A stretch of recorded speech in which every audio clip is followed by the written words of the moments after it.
Hello दोस्तों, कहानियों का दौर चैनल में आपका स्वागत है। आज की कहानी है सुखी परिवार। तो चलिए कहानी शुरू करते हैं। दोस्तों, यह कहानी दो परिवारों की है।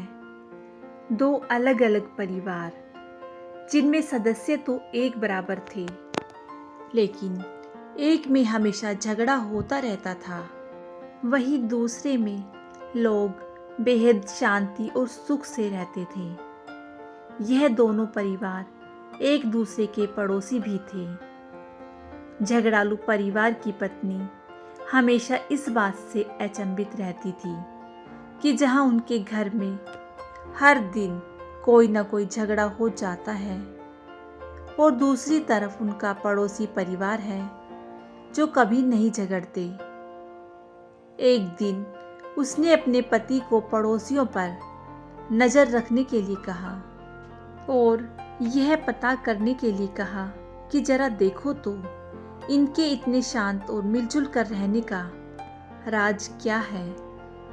पत्नी के कहे अनुसार पति अपने पड़ोसियों के घर के पीछे छुप गया और खिड़की से उन पर नज़र रखने लगा। खिड़की से झांक कर देखा, शांत परिवार की पत्नी फर्श पर पोछा मार रही थी। तब अचानक किचन से आवाज सुनाई दी तो वह अपना काम छोड़कर किचन में चली गई। उसी दौरान उसका पति उसी जगह पर आया जहां वो पोछा मार रही थी, और बाल्टी से पैर टकराने से वह गिर गया। पत्नी को जब यह पता चला तो उसने तुरंत अपने पति से माफ़ी मांगी और कहा कि मुझे माफ़ कर दीजिए, मेरी गलती है जो मैंने तुरंत फर्श पर से बाल्टी नहीं हटाई। तब पति बोला, नहीं नहीं, इसमें तुम्हारी नहीं मेरी ही गलती है, मुझे ही देखकर चलना चाहिए था। यह घटना देखकर उनकी खिड़की से झांक रहा झगड़ालू परिवार का पति सारी बात समझ गया। वह अपने घर लौट आया। जब उसकी पत्नी ने पूछा कि तुम्हें पता चला क्या राज है, तब वह बोला, हाँ पता चला।